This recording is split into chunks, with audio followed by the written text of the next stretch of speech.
너는 첫 판부터 장난질이냐?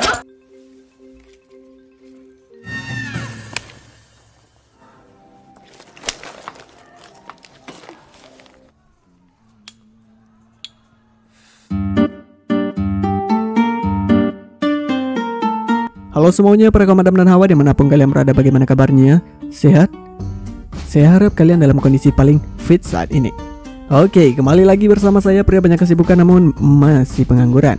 Dan kali ini saya akan merangkum sebuah film tentang perjudian, tapi bukan judi togel ataupun judi bola, melainkan judi kartu yang bernama Watu.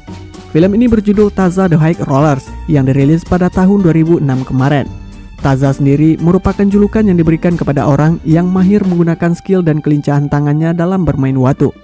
Di mana Tazza sendiri memiliki arti yaitu tangan dewa. Entah itu arti yang berlaku di Korea saja atau memang secara global, saya masih juga belum paham. Film ini diperankan oleh Kim Hae-soo, Cho Sung-woo, Yoo Hae-jin, dan Kim Yoon-sok, dan orang-orang Korea lainnya. Baiklah, untuk mengurangi bacot, mari langsung saja kita ke ceritanya. Tapi sebelum itu, silakan subscribe bagi yang belum dan nyalain lonceng notifikasinya. Sekaligus berikan komentar kalian di video ini.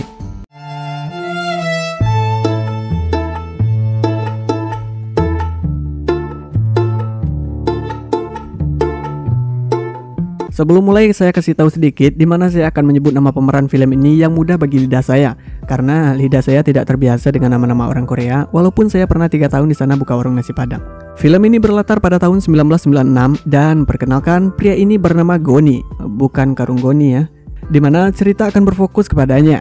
Goni terlihat dijemput oleh seorang pria untuk berjudi secara tertutup di sebuah hotel. Di sana, Goni akan melawan seorang pria bernama Guang, salah satu pemain yang memiliki julukan Tazza dalam bermain watu, di mana Guang menjelaskan kepada temannya trik kecurangan yang akan mereka lakukan saat bermain. Namun ternyata Goni berhasil memenangkan permainan tersebut, karena sebenarnya Goni dan Guang adalah sahabat dekat, di mana tujuan mereka membuat bangkrut pria yang bersama Guang tadi. Saat mereka membeli tiket bus jurusan Jakarta Padang, tiba-tiba anak buah pria yang kalah tadi menghampiri mereka, karena bosnya meminta agar uangnya dikembalikan. Namun mereka menolak mengembalikan uang tersebut dan memutuskan untuk pergi melarikan diri. Dan inilah Tazza The High Rollers. 2 tahun sebelumnya di kota Namwon terlihat Goni yang belum sepenuhnya bisa bermain watu sekaligus tidak punya uang, hanya dapat menyaksikan orang-orang berjudi di depannya. Hingga seorang pemain menawarkan Goni untuk ikut bermain, sekaligus ia meminjamkan Goni uang 1 juta untuk modal. Sehingga Goni hanya butuh beberapa putaran untuk menjadikan uang tersebut sebagai hutang. Di rumah, Goni tinggal bersama paman dan bibinya, di mana si bibi memberitahu Goni bahwa saudarinya akan segera datang ke sana. Dan dia juga membawa uang tunjangan yang jumlahnya cukup banyak. Tak lama kemudian mereka semua pergi untuk menjenguk makam ayah Goni dan berpesan agar Goni menjaga uang tersebut. Namun itu jelas sebuah kesalahan besar karena mereka telah menitipkan uang kepada orang yang sedang dalam masa puber untuk berjudi. Sehingga Goni mengambil setengah dari uang itu untuk berjudi kembali. Dalam permainan itu lagi-lagi Goni mengalami kekalahan sehingga dia izin pulang ke rumah untuk mengambil sisa uangnya. Setelah kembali, salah seorang pemain mengatakan kepada Goni untuk menaikkan taruhannya jika dia mendapatkan sepasang 8. Goni yang masih bisa dibilang amatiran dalam bermain watu dengan polos memasang taruhan all-in saat ia mendapatkan sepasang 8. Namun ternyata salah satu pemain memiliki sepasang 9 dan itu cukup membuat Goni tak manuang. 이거 갖고 먹을 수 있겠어? 그럼 춘지형은 1인가? 200 더 올려. 400에. 왜 그래 재수가 없냐? 자. Berbekal sebuah golok, Goni yang tak terima dengan kekalahannya kembali menemui salah seorang pemain untuk menanyakan uangnya karena Goni merasa bahwa ia telah ditipu. Pria ini memberitahu bahwa semua uang tersebut telah dibawa oleh salah satu pemain yang bernama Musok. Ini prianya. Beberapa bulan setelah kejadian itu di tempat perjudian kecil-kecilan milik Pyong, terlihat Goni yang tak terima karena lagi-lagi merasa dicurangi, memprotes kepada pemain lain. Namun sayang, mereka semua malah menyeret Goni keluar. Bukannya pergi, Goni lagi-lagi kembali dengan membawa golok dan mengancam semua orang yang mencoba menghalanginya sambil mengumpulkan semua uang yang ada di atas meja. Melihat tindakan Goni itu, Pyong menyuruh mereka semua untuk membiarkan Goni pergi dengan membawa semua uang tersebut. Sebelum Goni pergi, salah seorang asisten Pyong mengatakan bahwa Pyong adalah pejudi terbaik yang ada di Korea. Kembali lagi ke tahun 96 di mana terlihat Goni dan Guang bermain judi seperti bola gelinding yang ada di pasar malam atau semacamnya, di mana mereka memasang taruhan dan menebak kartu yang akan keluar. Kemudian Goni dengan pede memasang semua uangnya di permainan itu sehingga ketika kartunya dibuka, Goni berhasil menebak sekaligus memenangkan permainan tersebut.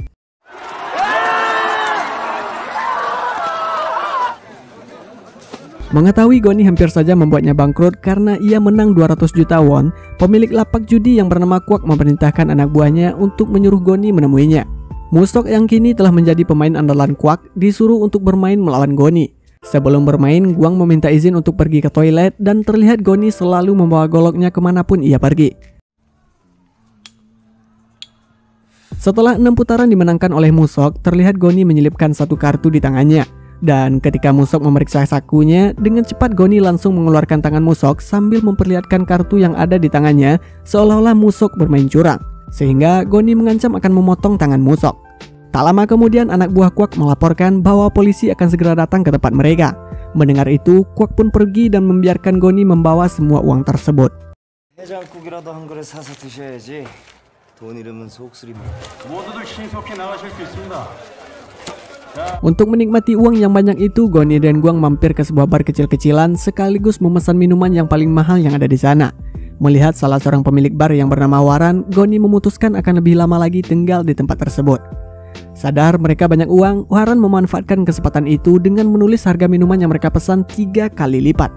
Kembali lagi ke adegan flashback di mana Goni terlihat menemui Pyong ke rumahnya dengan tujuan Goni ingin berguru kepada Pyong.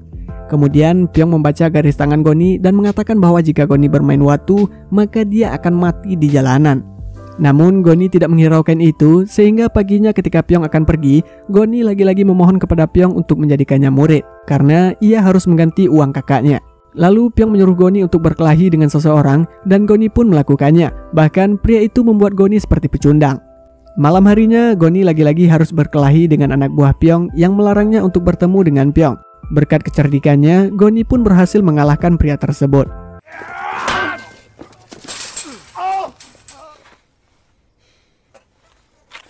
Siang harinya, Goni kembali memohon kepada Pyong sehingga melihat kesungguhan Goni itu akhirnya Pyong bersedia mengajarkan Goni bermain watu. Saat belajar, Goni mencoba menebak kartu yang ia bagikan, namun ternyata ia salah dan malahan kartu Pyong lebih tinggi darinya. Pyong mengatakan bahwa tangan Goni harus lebih cepat dari matanya. 아수라발 밝다. 이건 이 정지영이고. Saat makan malam, Pyong memberitahu Goni bahwa ada 3 orang pejudi kelas atas di Korea. Yang pertama si kuping 1, yang kedua Agui bukan Agui, dan yang terakhir Pyong sendiri. Di mana si kuping 1 pernah bermain dengan Agui, lalu Agui memotong kupingnya sehingga sejak saat itu ia dijuluki dengan si kuping 1. Agui juga menginginkan untuk bermain dengan Pyong sekaligus mengincar lengannya untuk dipotong. Keesokan harinya Goni kembali melatih kemampuannya hingga dia berhasil menguasai beberapa trik bermain watu. Kemudian Pyong pergi ke suatu tempat untuk mencetak uang dengan bermain watu dan membawa Goni sebagai pengawalnya. Bahkan ketika Pyong telah menang banyak, Goni datang memanggilnya seolah-olah mereka harus bekerja. Sebelum pergi, Pyong meninggalkan separuh dari kemenangannya untuk lawan dan berpesan kepada Goni bahwa dia tidak boleh egois. Sepulangnya dari sana, Goni kembali berlatih dengan Pyong hingga akhirnya Goni berhasil menguasai trik dan mengalahkan Pyong. Karena Goni telah berjanji akan berhenti bermain saat ia telah berhasil mengembalikan uang kakaknya, Pyong pun menyuruh Goni untuk memotong jarinya jika dia ternyata tidak mampu berhenti. Setelah itu, Pyong dan Goni pergi ke Busan untuk menemui seorang wanita bernama Madam Jong. Jong sendiri merupakan teman Pyong sekaligus pemain dan pemilik kasino tersebut. Tujuan mereka yaitu akan bermain melawan seorang jenderal dan menguras semua uangnya karena dia tidak memiliki skill dalam bermain. Pyong mengatakan bahwa Goni akan bermain bersama mereka karena hanya Goni yang mampu menantangnya bermain sekaligus telah menipunya saat bermain watu. Kemudian Pyong mengingatkan kode yang akan mereka gunakan saat bermain nantinya. 무조건 죽어라. 입술을 만지면 Di perjalanan pulang dari tempat Jung, Goni memutuskan untuk kembali ke sana dan mengajak Jung minum di luar. Dan sepulangnya dari luar, mereka melakukan adegan yang sangat vulgar, sehingga jika tidak saya sensor, maka sekurang-kurangnya video ini akan mendapat dolar kuning atau bahkan dapat teguran. Jadi, jika kalian penasaran, silahkan tonton film aslinya. Permainan dengan si jenderal pun dimulai, di mana jenderal terlihat sangat tenang walaupun dia telah mengalami banyak kekalahan. Ketika si jenderal mempertaruhkan pistolnya, Pyong menggosok hidung yang berarti menandakan bahwa mereka harus berhenti. Namun Jung menyuruh lanjut sehingga Goni melanjutkan dan memenangkan permainan tersebut. Karena jenderal tidak membiarkan mereka pergi dengan uangnya, anak buahnya pun berkhianat dan mengancam akan membunuh si jenderal. Pyong kecewa karena Jung menyuruh Goni melanjutkan permainan yang padahal dia sudah memberi kode bahwa mereka harus mundur. Sehingga Pyong membuang pistol yang mereka menangkan dari jenderal tersebut dan menyuruh Goni untuk kembali ke rumahnya. Sebelum naik kereta, Pyong menyuruh Goni memotong jarinya karena Pyong sadar bahwa Goni tidak akan bisa meninggalkan permainan tersebut. Saat Goni menikmati memotong jarinya, seorang pria datang sambil menebak bahwa Goni kehabisan uang karena bermain watu. Pria itu juga mengatakan bahwa Goni tidak akan berani memotong jarinya. Setelah memutuskan untuk tidak memotong jarinya, Goni kembali dan terlihat Pyong sedang menatap pria yang sebelumnya bertemu dengan Goni di toilet. Dan pria ini adalah Akwi. Saya tegaskan Akwi, bukan Agwi ya. Dalam pertemuan singkat itu, Akwi mengatakan kepada Pyong bahwa ia ada urusan yang belum diselesaikan dengan Pyong, yaitu bermain watu. Sebelum pergi, Pyong berpesan kepada Goni bahwasanya Madam Jung bagaikan pisau tajam, maka dari itu Goni harus berhati-hati saat menyentuhnya.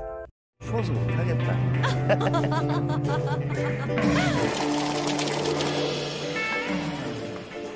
Setelah memutuskan untuk bekerja dengan Jung, kini Goni memiliki berangkas sendiri di mobil untuk menyimpan uangnya.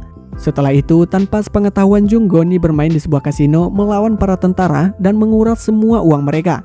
Tak ingin kalah lebih banyak lagi, seorang lawannya meminta Goni untuk berhenti dan pergi dari sana. Jung mengatakan kepada Goni bahwa mereka akan melawan seorang profesor, di mana si profesor menggunakan semua uang biaya rumah sakit anaknya untuk bermain. Kasihan melihat si profesor karena uang biaya rumah sakit anaknya habis, Goni pun memberikan uangnya dan berpesan untuk tidak kembali lagi bermain.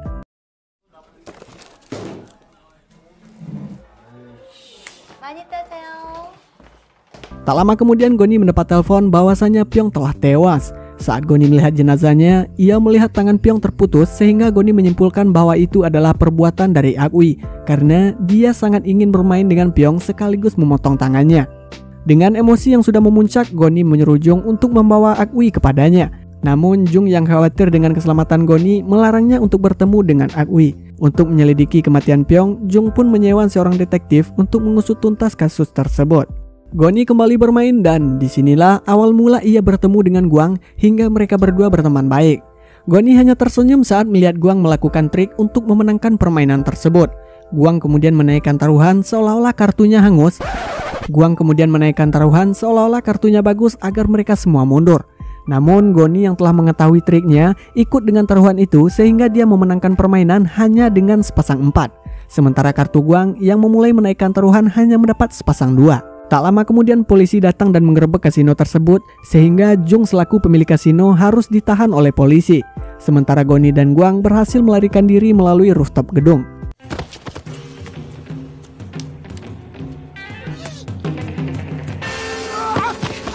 Guang menawarkan kepada Goni untuk bekerja sama karena mereka berdua merupakan seorang taza. Lalu Goni menanyakan kepada Guang apakah nantinya dia bisa bertemu dengan Akwi.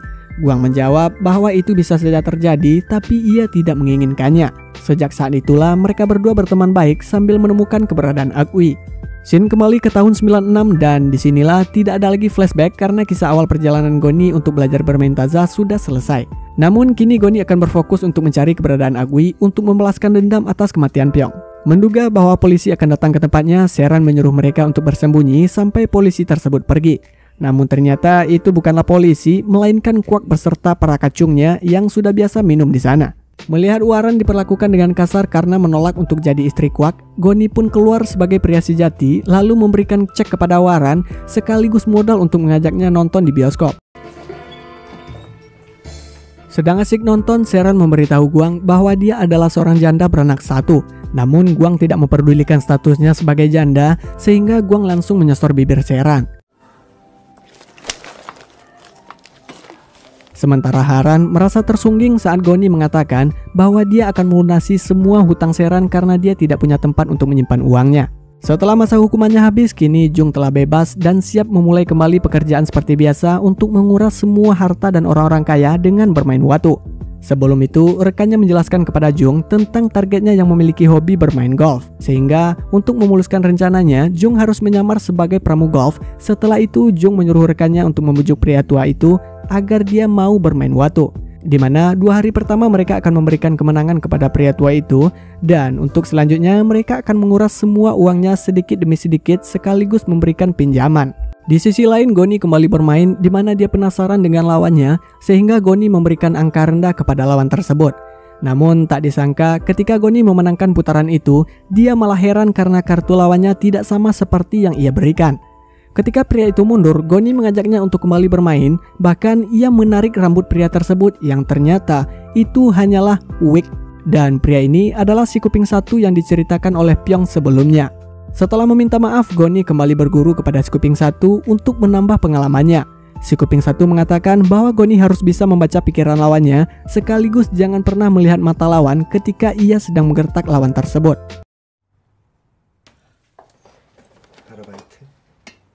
지금은.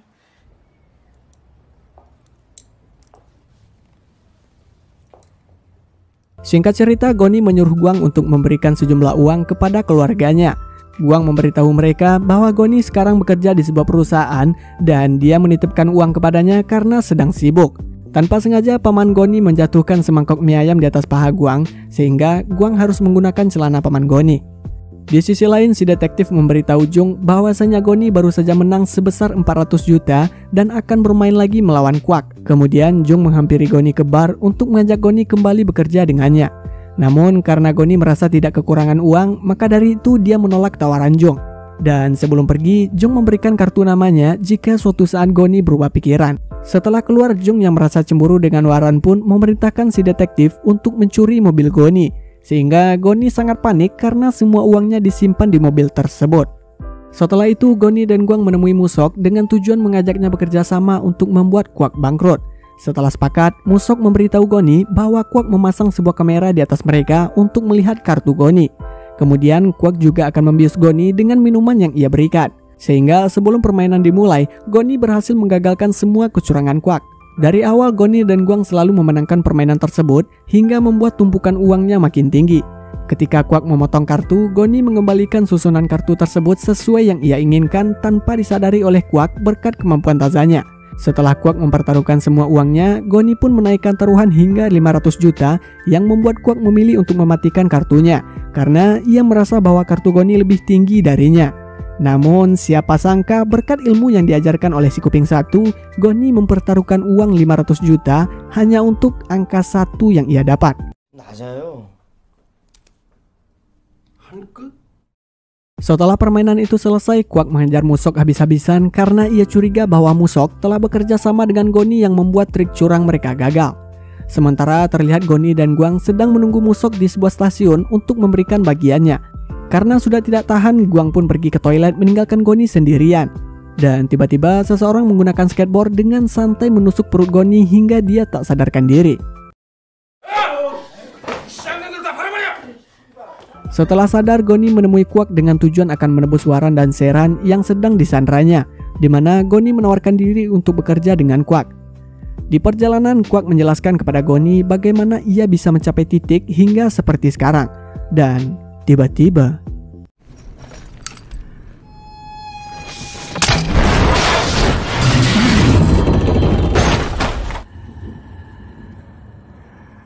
singkat cerita, sambil menunggu kabar Goni, Guang bekerja untuk Jung di mana ia bermain melawan pria tua yang dibujuk Jung sebelumnya.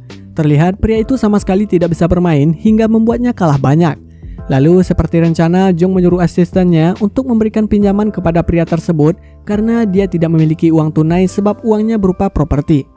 Dan ketika hutang pria itu mencapai miliaran, Jung pun menyuruhnya untuk berhenti bermain. Namun pria tersebut tidak mau berhenti, malahan dia akan meminjam 5 miliar lagi dengan jaminan properti yang ia miliki. Sehingga mendengar keuntungannya makin besar, Jung pun menurutinya. Kemudian si detektif menemui Jung untuk meminta bayaran karena dia telah berhasil mencuri mobil Goni. Sekaligus dia memberikan perkembangan tentang kasus Pyong di mana ternyata Akui telah turun dari kereta sebelum Pyong tewas. Dan berdasarkan kesaksian seseorang yang ada di TKP bahwa si pembunuh memiliki gigi berlapis emas dan orang itu adalah asisten Jung. Ternyata hal itu Jung lakukan karena ia menganggap bahwa Pyong telah membuat kekacauan dan akan menjadi penghalang dalam menjalankan bisnisnya. Merasa bahwa Goni yang membunuh Kwak, Akui pun meminta Jung untuk mempertemukan dia dengan Goni dalam permainan Watu. Setelah Agui mengancam, Jung akan memikirkannya karena dibalik itu Jung yang telah jatuh hati kepada Goni khawatir terjadi sesuatu yang tidak diinginkan saat bermain dengan Agui. Namun lagi-lagi karena uang, akhirnya Jung akan mengatur permainan tersebut sekaligus memainkan pria tua sebelumnya untuk bermain dengan mereka, di mana nantinya Jung akan mendapatkan 80% dari kemenangan Agui. Sebelum permainan dimulai, Agui menjelaskan jika dia menemukan kecurangan, maka tangan orang tersebut akan dipotong. Ketika Guang menaikkan taruhan jadi 400 juta, semua orang mengikutinya kecuali Agui.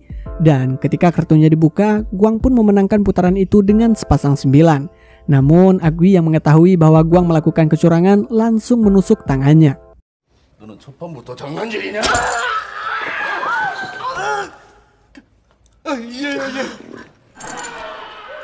Keesokan malamnya, Goni menghadiri undangan untuk bermain di sebuah pelabuhan karena pada dasarnya Goni menyimpan dendam kepada Agui, ditambah lagi Agui memotong tangan Guang.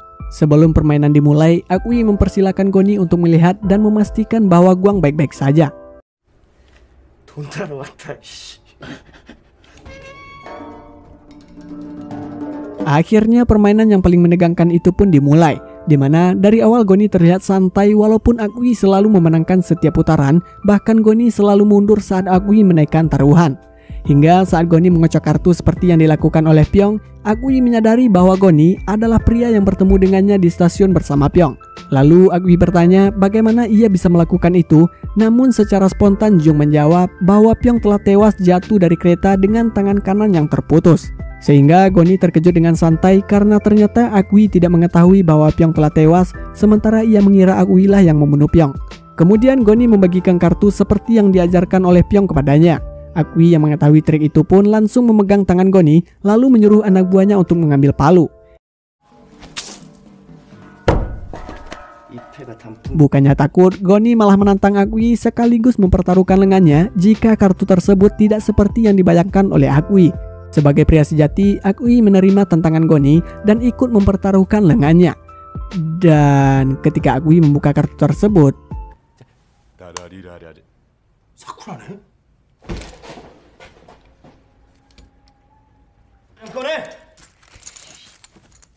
di luar terlihat si detektif yang sebelumnya dihubungi oleh Goni sedang menunggu sekaligus mengawasi mereka. Kemudian Goni menanyakan kepada Jung bagaimana dia bisa mengetahui bahwa tangan kanan Pyongla yang terputus sedangkan Jung sendiri tidak pernah melihat jasadnya.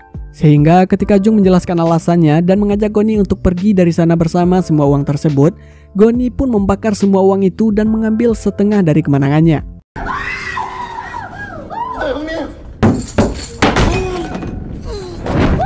Saat Goni dan Guang akan pergi dari sana, Jung pun mengambil pistol dari asistennya dan mengancam akan membunuh Goni jika dia tidak meninggalkan uang tersebut.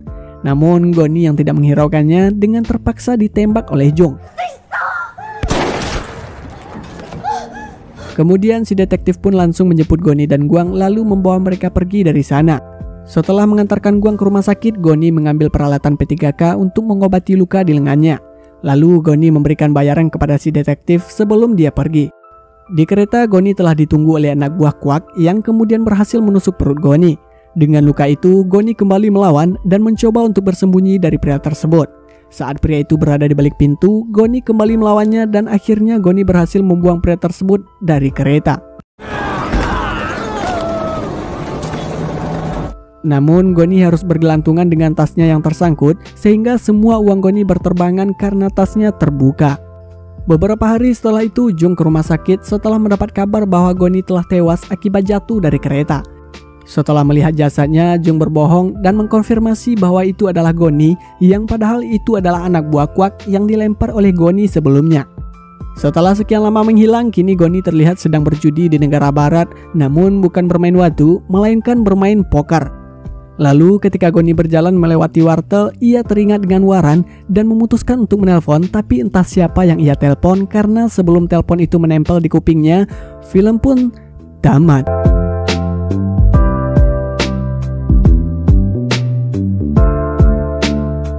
Terima kasih buat kalian yang sudah bersedia menyaksikan video ini sampai akhir. Untuk itu, saya pria banyak kesibukan namun masih pengangguran pamit undur diri. Assalamualaikum warahmatullahi wabarakatuh. Sayonara. 감사합니다.